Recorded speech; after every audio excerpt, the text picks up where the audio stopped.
মিঠির মুখে ভাত উপলক্ষে 2টো দিন অন্যরকম কাটানোর পর আজ আবার ডেলি রুটিনে ফেরার পালা। ভোরবেলা ঘুম থেকে উঠতে আমার ভীষণ ভালো লাগে, এতে নিজের সঙ্গে বেশ খানিকটা সময় কাটানো যায়। তবে ইদানিং শরীরটা ভীষণ খারাপ থাকার জন্য 6:30 7টা বেজে যায় রোজই ঘুম থেকে উঠতে। যেটুকু কাজকর্ম থাকে মিঠি ঘুম থেকে ওঠার আগে করে নেব ভাবলেও করা হয়ে ওঠে না। বাইরে হাঁক ডাক শুনে দেখি একজন সবজিওয়ালা এসেছে। যখন দরকার থাকে তখন এনাদের পাত্তাই পাওয়া যায় না। যদিও আমরা সবকিছু বাজার থেকেই কিনি, তবুও এমার্জেন্সিতে মাঝে মধ্যে কাজে লেগে যায়। আমাদের লাঞ্চ মেনুর একটা ম্যান্ডেটারি ডিশ হচ্ছে মাছের ঝোল, কারণ আমাদের দাদু মাছ ছাড়া ভাত খায় না। তাছাড়াও মিঠি যেহেতু ব্রেস্ট ফিড করে, আমাকেও প্রোটিন জাতীয় খাবারটা একটু বেশি খেতে হয়। এর মধ্যেই দেখি আমার পুচকু সোনা ঘুম থেকে উঠে কাউকে দেখতে না পেয়ে কান্না করছে। রান্নাঘরে মায়ের সঙ্গে থাকতে সে আজকাল বেশ পছন্দ করে, তবে এতটাই ছটফটে হয়েছে তাকে সেখানে রাখা একেবারেই পসিবল নয়। তাই ঘুম থেকে উঠে মিঠি চলে গেল তার ঠামের সঙ্গে, আর মিঠির মা চলে গেল তার বাকি কাজ সারতে। এখন আর আগের মতো অনেক কিছু রান্না বান্না করা একেবারেই পসিবল হয় না, তাই ভালো কিছু রান্না করার জন্য শুধু সানডেটাকেই বেছে নিই।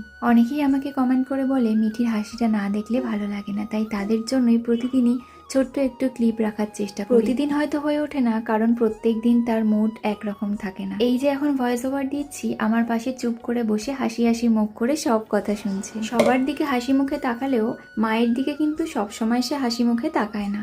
বাড়ির কারোর কাছে রেখে কাজকর্ম করার সময় সে যদি একবার তার মাকে দেখে নেয়, ব্যাস তখনই কান্না শুরু। অদ্ভুত সেই কান্নায় কিন্তু চোখ থেকে একটুও জল বেরোয় না।